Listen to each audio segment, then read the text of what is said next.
राना साहब, वैसे ये मुज़ाकरात का पहला दौर तो चलें वो कम लोग थे, आज तो पूरे लोग थे। आपका भी तो क्रेडिट है ना ये मुज़ाकरात शुरू कराने में। मैं एज अ जर्नलिस्ट कह रहा हूँ क्योंकि मेरे पास भी कुछ इन्फॉर्मेशन है। आपने कैसे पीछे बैठकर ज़्यादा क्रेडिट नहीं लिया लेकिन मुज़ाकरात शुरू करवा दिए, जिसका आज दूसरा दौर था। जी देखें, मैं तो पिछले यानी 8 से मार्च 2024 से मुसलसल इस बात को जो है वो यानी ज़ोर दे रहा हूँ कि एक पार्लिमानी जमहूरी सिस्टम में हिज़्ब इख्तिलाफ और हिज़्ब इक़्तिदार के दरमियान अगर पॉलिटिकल डायलॉग ना हो तो ये सिस्टम जो है ना ये बेहतर अंदाज में नहीं चल सकता। तो इसलिए मुज़ाकरात होने चाहिए। ठीक है, उनका कोई नतीजा जल्दी निकल आए तो बहुत अच्छी बात है, ना भी निकले इसके बावजूद भी ये एंगेजमेंट जो है ये बड़ी ज़रूरी है। इसके बग़ैर जो है वो मामला चल ही नहीं सकते, पार्लियामेंट तो फंक्शनल नहीं हो सकती।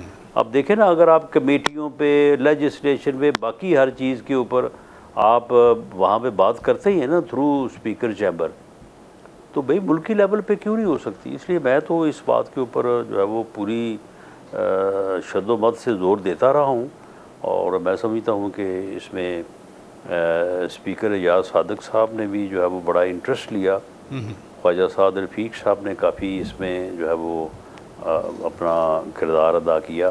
तो बिल आखिर जो है ये मुज़ाकरात जो है ये शुरू हो गए हैं। मैं समझता हूँ ये एंगेजमेंट जो है ये हर कीमत पे जारी रहनी चाहिए।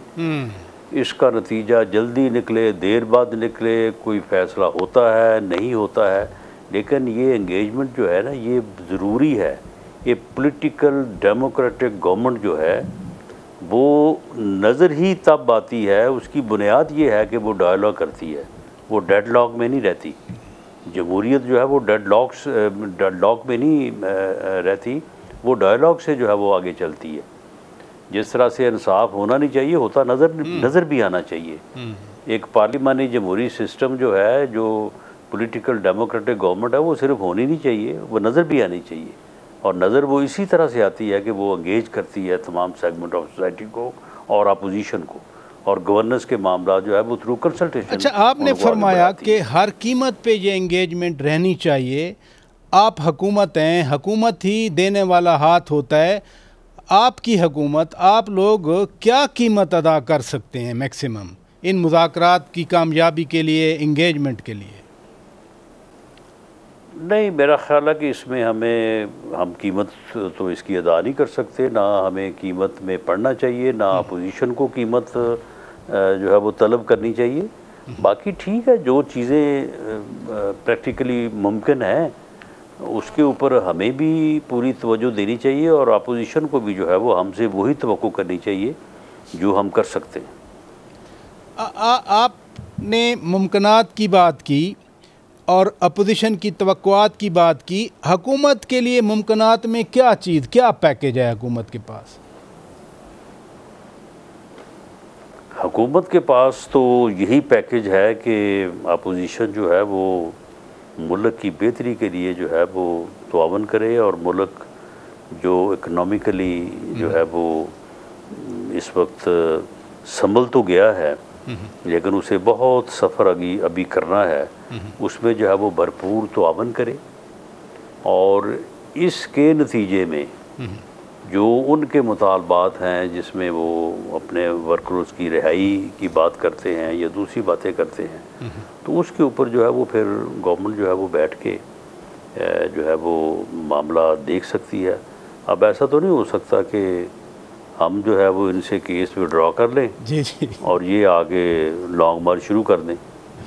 तो ये सारी चीज़ें हैं, ये तो जो है वो साथ साथ साइमल्टेनियसली आगे बढ़े। यानी फिर जो वज़ीर दिफा ख्वाजा आसिफ साहब ने तंबीह की कि जी इनका कोई पता नहीं है, एतबार न करियो इन्हां ते, फिर वो सारी गवर्नमेंट की पॉलिसी, वो सोच बता रहे थे कि हाँ मोहतात रहना चाहिए गवर्नमेंट को।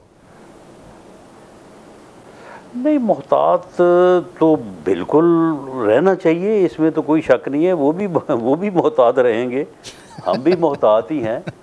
लेकिन इसमें मामला ये है कि उन्होंने हमें कि हम हमारे साथ उन्होंने कौन सी जो है वो, हम उनके साथ कोई बिजनेस तो नहीं कर रहे या कोई लेन देन तो नहीं कर रहे। जो चीज़ें होंगी वो बड़ी ओपन और सबके सामने तय होंगी अगर कोई एग्रीमेंट होता है तो।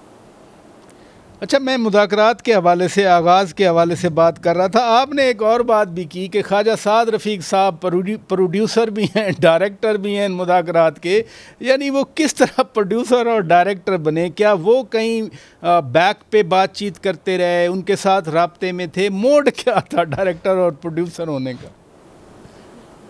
वो इस तरह से है कि ये बात ख्वाजा साद रफ़ीक, मैं और सरदार अय्याज सादक, ये पहले हम ही ने शुरू की थी और इसमें पहले काफ़ी मुखालफत थी।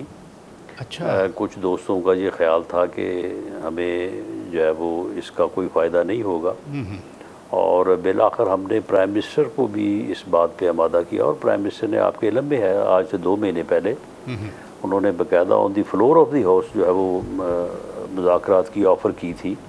अपोजिशन से जाके उनकी सीटों पर मिले और आके उन्होंने अपनी सीट पे उनको ऑफ़र की। उस वक्त हमारा ये ख्याल था, क्योंकि जो दूसरी तरफ दोस्त हमारे साथ राब्ते में थे, उन्होंने हमें यकीन दिलाया था कि जब प्राइम मिनिस्टर ये ऑफ़र करेंगे तो हमारी तरफ से बड़ा मुस्बत जवाब दिया जाएगा और डायलॉग का आगाज़ होगा। तो उस वक्त जो है ना वो फिर उनकी तरफ से जो है ना वो एक बड़ा नेगेटिव जवाब आया। अच्छा। वो जो उस दिन लीडर ऑफ द अपोजिशन ने बात की वो आपके ज़हन में होगी, आपके इल्म में होगी।